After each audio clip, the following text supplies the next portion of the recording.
नमस्कार मंडळी, एएसए मराठी या आपल्या चॅनलमध्ये आपल्या सर्वांचं अगदी मनापासून स्वागत आहे। जर तुम्हालाही वाटत असेल की फक्त सकस आहार किंवा मग चांगले फूड खाल्ल्याने तुमच्या रक्ताच्या नसा एकदम साफ होत राहतील, तर तुमचा तो समज चुकीचा आहे। आणि हो, आता मी तुम्हाला जे सत्य सांगणार आहे ते ऐकून मला खात्री आहे की तुम्हाला नक्कीच धक्का बसेल। होय, नसांना सुरक्षित ठेवणारा नंबर 1 आहार किंवा पदार्थ असा आहे जो कदाचित तुम्ही याआधी कधीच खाल्ला नसेल, आणि हे फक्त एक गुपित आहे ज्याचा तुम्ही स्वप्नातही विचार केला नसेल।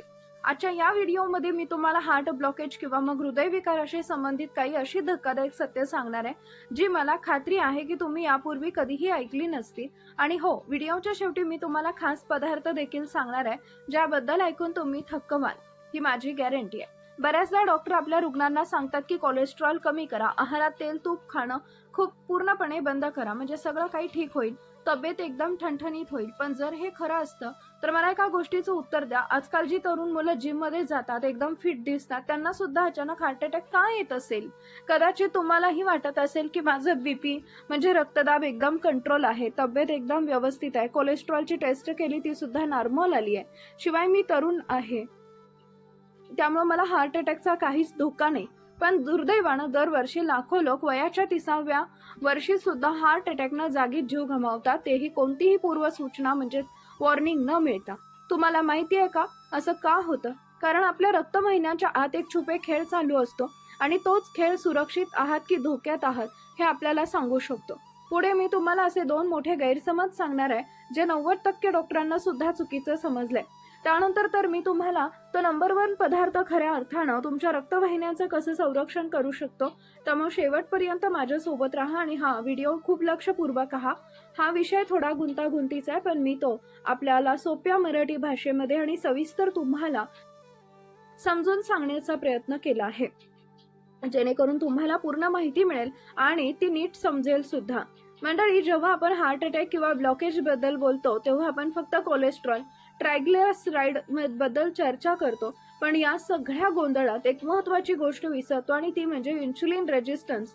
आता तुम्ही विचार करत असाल की प्लॅक किंवा कोलेस्ट्रॉल मुळे बनतो, मग यात हे इन्सुलिन मध्ये कुठून आलं?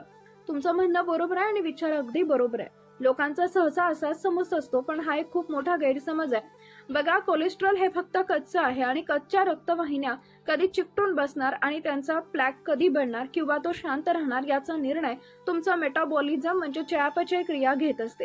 जर तुमचं शरीर कर्बोदके योग्य प्रकारे जाळू शकत नसेल, त्याचा वापर करू शकत नसेल आणि तुम्ही ते जास्त प्रमाणात खात असाल, तर कदाचित तुमच्या शरीरामध्ये साखरेचं प्रमाण जास्त काळ टिकून राहतं, आणि त्या साखरेला कंट्रोल करण्यासाठी तुमच्या शरीराला जास्त इन्सुलिन तयार करावे लागतं। घरी समस्या तेव्हा सुरू होते जेव्हा रोजच्या रोज शरीरामध्ये इन्सुलिन वाढत राहतं।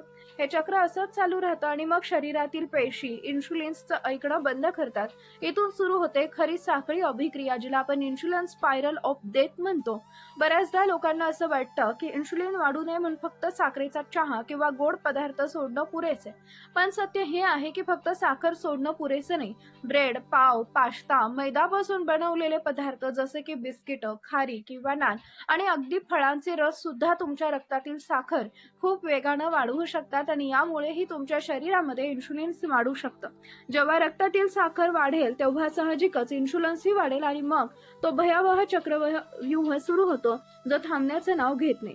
याचा परिणाम असा होता की शरीर फॅट जाळणं बंद करतं, उलट शरीरामध्ये चरबी वाढू लागते, तुम्हाला भूक जास्त लागते, वजन वाढतो, पोटाचा घेर सुटतो, म्हणजे पोटावरची चरबी वाढते, शरीर जास्त हार्मोन्स बनवू लागतं, आणि शेवटी तुमच्या शरीरामध्ये इन्फ्लेमेशन वाढू लागतं। याच साखळीला इन्सुलिन स्पायरल ऑफ डेथ म्हटलं जातं, आणि हेच तुमच्या हार्ट अटॅकचं खरं कारण म्हणजेच ट्रिगर आहे। मंडळी, हार्ट अटॅक, प्लॅक आणि कोलेस्ट्रॉल बद्दल अनेक गैरसमज लोकांच्या मनामध्ये घर करून बसल्यात, त्यामुळे ते दूर करणं खूप गरजेचं आहे। चला, मी तुम्हाला अशा 4 सामान्य गैरसमजांबद्दल सांगते जे खूप सर्रास पाहायला मिळतात, आणि त्यांचं सत्य ऐकून मला खात्री आहे की तुमच्यापैकी अनेक जण अवाक होणार आहे। तर सर्वात पहिला गैरसमज हा आहे की जर माझा DLA कोलेस्ट्रॉल जास्त आहे तर मला हार्ट अटॅकचा धोका जास्त आहे। हा सर्वात कॉमन गैरसमज आहे। हा काही अंशी बरोबर आहे, पण पूर्ण सत्य नाही। फक्त DLA ची नसते, DLA हा एक मोठा धोक्याचा घटक आहे, पण हार्ट अटॅकसाठी तो एकदा जबाबदार नसतो। तुम्ही DLA कोलेस्ट्रॉलला एक मालगाडी सारखं समजा आणि तुमच्या रक्तवाहिन्यांना रेल्वेच्या रुळासारखं समजा। आता तसं पाहिलं तर मालगाडी रुळावरून धावत राहिली, काहीच अडचण येणार नाही. अडचण तेव्हा येईल जेव्हा रेल्वेचं रूळ म्हणजेच तुमच्या रक्तवाहिन्यांच्या भिंती कमकुवत होतील, आणि जेव्हा रूळ कमकुवत होतील तेव्हा त्यांना तडा जाऊ शकतो आणि ट्रेन रुळावरून घसरून अपघात होण्याचा धोका होऊ शकतो. आणि हे रूळ म्हणजे रक्तवाहिन्या कमकुवत का होतात? हे कमकुवत होतात रोजच्या रोज इन्शुलिनचं प्रमाण जास्त राहिल्यामुळं. त्यामुळे रक्तवाहिन्यांच्या भिंतींवरती छोटे छोटे तळे क्रॅक्स जातात. एलडीएलची गाडी त्या तळ्यांमध्ये अडकते आणि तिथूनच प्लॅक बनायला सुरुवात होते. याचा अर्थ असा आहे की कोलेस्ट्रॉल तुमच्या शरीरासाठी तेव्हाच धोकादायक ठरेल जेव्हा शरीरामध्ये इन्फ्लमेशन जास्त असेल. जर इन्फ्लमेशन नसेल तर सगळं स्थिर असेल. एलडीएल तुमच्यासाठी तितकासा धोकादायक नाही. तर सर्वात महत्वाची गोष्ट आहे म्हणजे इन्फ्लमेशन म्हणजे दाह किंवा सूज. एलडीएल नक्कीच धोक्याचा आहे. पण जर शरीरामध्ये इन्फ्लमेशन नसेल तर एलडीएल तुमच्यासाठी तितका धोकादायक ठरत नाही. दुसरा मोठा गैरसमज असा आहे की तरुण लोकांना हार्ट अटॅकचा धोका नसतो, आणि हा विचारच सर्वात जास्त धोकादायक आहे. तुम्हाला हे ऐकून धक्का बसेल की अभ्यासातून असं समोर आलंय की आजकाल 18 ते 20 वर्षाच्या कॉलेजमधील मुलांमध्ये सुद्धा प्लॅक जमा होण्याची सुरुवातीची लक्षणं दिसू लागलेत. आणि आपल्या भारतासारख्या देशामध्ये जिथं पोळी भात आणि गोड पदार्थ म्हणजेच कर्बोदके जरा जास्तच खाल्ले जातात, तिथं लोकांना वयाच्या 30शीमध्येच बायपास सर्जरी करावी लागते. त्यामुळे मंडळी, ही वय काही गॅरंटी नाहीये तुम्हाला हार्ट अटॅक येणार नाही किंवा ब्लॉकेजेस होणार नाही. प्लॅकचा धोका आता पूर्वीपेक्षा खूप लवकर सुरू होत आहे आणि म्हणूनच प्रत्येकानं सावध राहण्याची गरज आहे. तिसरा गैरसमज असा आहे की मी साखर खात नाही, गोड खात नाही, त्यामुळे मला काहीच त्रास होणार नाही, मी एकदम सेफ आहे. पण सत्य हे आहे की फक्त साखरच गुन्हेगार किंवा कंप्लेंट नाहीये. ब्रेड, पास्ता, नूडल्स, बिस्किट, खारी, टोस्ट, अगदी बाजारात मिळणाऱ्या फळांचे रस, जे पॅक फूड ज्युसेस असतात, ते सुद्धा तितकंच वाईट आहे. हे सर्व साखरेपेक्षाही जास्त वेगानं तुमच्या रक्तातील साखर म्हणजे ब्लड शुगर वाढवत असतात. त्यांचा ग्लायसेमिक इंडेक्स इतका जास्त असतो की एक चमचा साखर जेवढं नुकसान करेल त्यापेक्षा हे पदार्थ जास्त वेगानं काम करतात. त्यामुळे फक्त चहातील साखर किंवा मिठाई सोडणं पुरेसं नाही. तुम्हाला कोणत्याही स्वरूपातील रिफाईन कार्बोहायड्रेट्स म्हणजे मैद्याच्या आणि प्रक्रिया केलेल्या पदार्थांपासून वाचवावं लागेल. चौथा गैरसमज हा आहे की जर तुम्ही एंजिओप्लास्टी करून स्टँड टाकला तर भविष्यात हार्ट अटॅक येणार नाही. पण हे सुद्धा खरं नाहीये. स्टेंट फक्त तेव्हा जीव वाचवतो जेव्हा तुमच्या हार्ट अटॅकचा झटका सुरू असतो. स्टेंट भविष्यातील हार्ट अटॅक रोखू शकत नाही. हे अगदी तसंच आहे जसं तुम्हाला तुमच्या घराच्या पाण्याच्या पाईपला छोटं छिद्र पडलं असेल आणि त्यावर तुम्ही एमसीएल किंवा पट्टी लावून ते बंद केलं, त्यामुळे पाणी गळायचं तर थांबेल, पण पाईपच्या आत जो गंज लागलाय किंवा पाईप जो कमकुवत झालाय तो तसाच राहील. तो पाईप दुसरीकडून कुठूनही फुटू शकतो किंवा लिकेज होऊ शकतो. याचा अर्थ आहे की स्टेंट हा फक्त एक इमर्जन्सी पॅच आहे, कायमस्वरूपी उपाय नाही. खरा प्रतिबंध हा फक्त तुमची जीवनशैली आणि पचन क्रियात सुधारू होऊ शकते. आणि हा खूप महत्वाचा मुद्दा आहे. चला तर मग आता येऊया मुख्य मुद्द्यावर.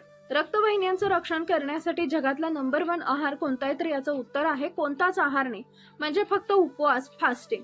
होय मंडळी, तुमच्या रक्तवाहिन्या सुरक्षित ठेवण्यासाठी तुम्ही करू शकता अशी एक सर्वात उत्तम गोष्ट आहे ती म्हणजे फास्टिंग किंवा मग उपवास. उपवास ही एक अशी नैसर्गिक थेरपी आहे जी तुमच्या शरीराच्या आतून नैसर्गिक साफसफाई सुरू करते. विचार करा, उपवास म्हणजे घराची साफसफाई करण्यासारखा आहे. जेव्हा तुम्ही रोज स्वयंपाकघर वापरता तेव्हा भांडी, केर कचरा, घाण जमा होत राहते आणि अनेकदा रोजच्या धावपळीमध्ये ती पूर्णपणे साफ करणं कठीण होऊन बसतं. पण जर तुम्ही ठरवलं की आज किचन एक दिवस बंद ठेवायचा, स्वयंपाक करायचा नाही आणि फक्त साफसफाई करायची, तर साहजिकच आहे की तुम्ही ती साफसफाई चांगल्या प्रकारे आणि सोप्या पद्धतीनं करू शकाल. अगदी तसंच उपवास आहे. उपवास म्हणजे शरीराचं किचन काही काळासाठी बंद ठेवण्यासारखं आहे. त्यामुळं तुमच्या शरीरातला एक ब्रेक मिळतो. शरीरातील पेशी त्यांचे जुने आणि खराब झालेले भाग रिसायकल करू लागतात आणि या प्रक्रियेला वैद्यकीय भाषेमध्ये ऑटोफॅजी असं म्हटलं जातं. आणि हेच आहे तुमच्या रक्तवाहिन्यांचं खरं स्वच्छता अभियान. यामुळे शरीरातील इन्फ्लमेशन कमी होते, ज्यामुळे तो मऊ प्लॅक फुटण्याचा धोका कमी होतो. इन्शुलिनचं काम सुधारतं, प्लॅक स्थिर होऊ लागतो, सतत लागणारी भूक कमी होते, प्रँक्स कमी होते आणि शेवटी हार्ट अटॅकचा धोका कमी होऊ लागतो. पण प्रश्न हा येतो की उपवास किंवा फास्टिंग कसं सुरू करायचं? सर्वात कुठून करायची? तर सुरुवात नेहमी साध्या सोप्या पद्धतीनं करा. रात्रीचं जेवण लवकर करा आणि दुसऱ्याच दिवशीचा नाश्ता उशिरा करा. प्रयत्न करा की तुमच्या रात्रीच्या जेवणामध्ये आणि दुसऱ्या दिवशीच्या नाश्त्यामध्ये 12 ते 14 तासांचं अंतर पडेल. जेव्हा काही दिवस असं केल्यावर तुम्हाला याची सवय होईल, तेव्हा हे अंतर हळूहळू वाढवा आणि 16 तासांपर्यंत नेण्याचा प्रयत्न करा. उदाहरणार्थ रात्रीचं जेवण 8 वाजता करा आणि दुसऱ्या दिवशीचं पहिलं जेवण दुपारी 12 वाजताच्या किंवा रात्रीचं जेवण संध्याकाळी 6 वाजता करा. की दुसऱ्या दिवशीचा नाश्ता सकाळी 10 वाजता करा. उपवासाच्या या काळामध्ये तुम्ही फक्त पाणी, ग्रीन टी, ब्लॅक टी म्हणजे साखरेविना किंवा लिंबू पाणी, शहाळ्याचं पाणी यांसारखे द्रव पदार्थ जास्त प्या. उपवास सोडताना किंवा त्यानंतर जे जेवण घ्याल ते साधं घरगुती असावं, जसं की पालेभाजी, डाळ किंवा उसळ आणि त्यासोबत ज्वारी, बाजरीची भाकरी. कमी कार्बोहायड्रेटेडसाठी खूप जास्त जड जेवण टाळा. पण हो मंडळी, सर्वात महत्त्वाची गोष्ट लक्षात ठेवा, उपवास सगळ्यांसाठी सुरक्षित नसतो. जर तुम्हाला डायबिटीज आहे आणि तुम्ही इन्शुलिन्स किंवा साखरेच्या गोळ्या घेताय किंवा तुम्ही गरोदर आहात किंवा बाळाला अंगावरचं दूध पाजणाऱ्या माता असतील तर हे नेहमी डॉक्टरांच्या सल्ल्यानंच करा. आता तुम्ही विचार करत असाल की उपवास किती वेळा केला पाहिजे, महिन्यातून 15 दिवस की रोज? तर याचं साधं उत्तर आहे, जर तुम्ही रोज रात्रीच्या जेवणामध्ये आणि सकाळच्या नाश्त्यामध्ये 12 ते 14 तासाचं अंतर ठेवत असाल तर हे तुमच्यासाठी सुरक्षित आणि प्रभावी आहे आणि हे तुम्ही रोज करू शकता.